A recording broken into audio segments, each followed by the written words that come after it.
అంతే, ఏమి రాకుండా ఆపటానికి కుదరదు, రావాలి అంతే. అసలు భూమి మీదకి వచ్చిందే ట్రైనింగ్ కోసం, అనుభవాలు నేర్చుకోవటం కోసం.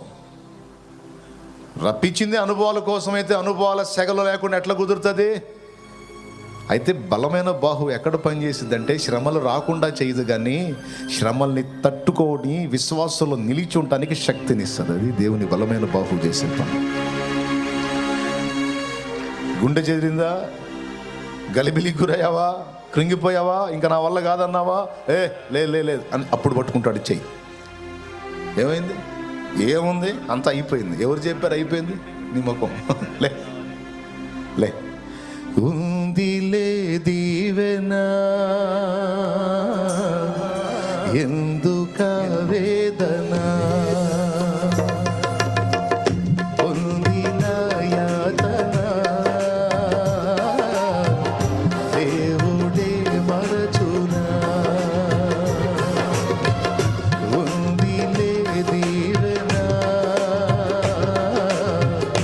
ఎందుక వేదన, పొందిన యాతన ఆయనే మరచునా.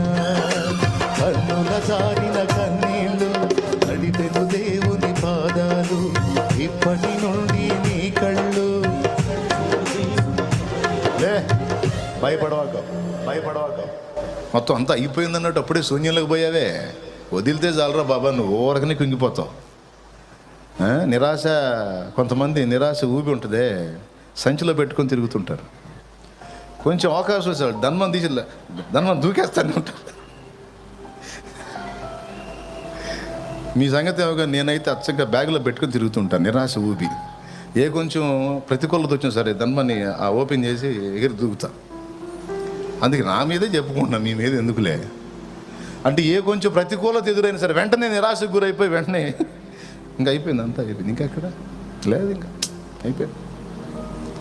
దేవుడు అంటాడు, ఆడ దొరికేవరా నాయన, మరీ ఇంత మెతగలే. ఏమైందిరా? ఏమైంది? పరిస్థితి నీ చెయ్యి దాటిందేమో కానీ నా చెయ్యి దాటదురా పిచ్చోడా. నీకు గలిబిలు ఉండొచ్చు, కానీ నాకు గలిబిలు లేదురా. నాకు చాలా క్లారిటీ ఉంది. నడు నడు నడు నడు, ఇవన్నీ అవసరం లేనాడు. ఇవన్నీ నీకు మంచి అనుభవ పాఠాలు అవుతున్నాయి. నడు.